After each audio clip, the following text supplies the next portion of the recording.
Bonjour, bonsoir, on reste dans les formules habituelles.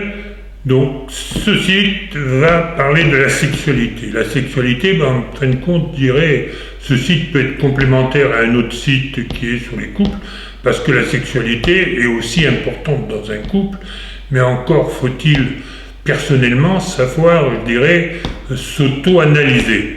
S'auto-analyser, pourquoi? C'est parce que, en fait, qu'est-ce qu'on aime, qu'est-ce qu'on n'aime pas? Qu'est-ce qui est dans la normalité, qu'est-ce qui est dans la normalité? Alors, ce qui est dans la normalité pour certaines personnes n'est pas forcément dans la normalité pour vous-même. Encore faut-il savoir l'exprimer. Alors après, dans les différences pratiques sexuelles, il y a des choses qui sont un petit peu, qui peuvent sembler particulières et qui peuvent sembler bizarres, mais qui peuvent vous intéresser. Après, il y en a d'autres qui sont rédhibitoires, sur lesquels, je dirais, il faut éviter de s'afficher et sur lesquels nous, je dirais, ne recommandons pas de vous, comment dirais-je, personnaliser dans votre propre recherche. Donc la sexualité, à vous de définir quelle est votre sexualité.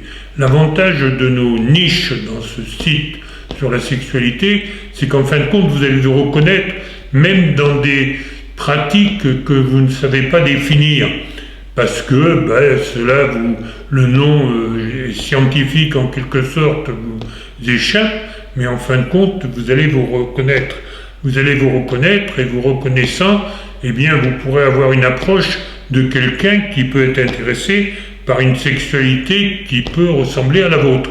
C'est ce qui est important encore. Ce qui est important, je dirais, la solitude est un état, je dirais, qui n'est pas dans la normalité d'une vie de femme ou d'une vie d'homme. Donc une normalité de vie de femme et de vie d'homme, c'est aussi aimer des choses qui nous ressemblent et avoir une sexualité que l'on a envie de partager. Pour avoir envie de partager sa sexualité, faut-il encore la connaître? Parce que si vous avez, je dirais, des contacts et des relations avec un homme ou avec une femme qui en fin de compte a des difficultés à vous suivre sur ce chemin, je dirais votre complicité ne sera qu'éphémère.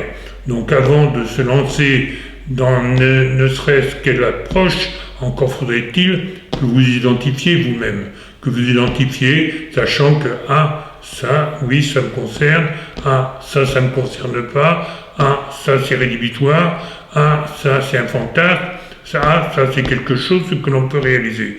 Et à partir du moment que vous êtes auto-analysé, que vous êtes défini dans votre approche, eh bien vous savez où vous allez et vous savez comment avancer dans votre vie relationnelle demain, de couple, que ce soit ici, c'est pas un site de mariage, que c'est un site de rencontre et qui peut être éphémère, mais encore, même dans une rencontre éphémère, faut-il encore avoir des choses à partager.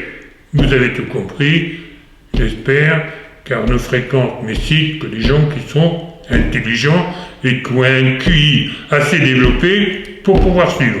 Voilà, et qui ont aussi surtout les moyens de dépenser quelques centimes par jour pour participer, je dirais, à mes approches qui sont aussi les vôtres, sachant que la gratuité, c'est pour les imbéciles, et si vous êtes là, c'est que c'est pas votre cas.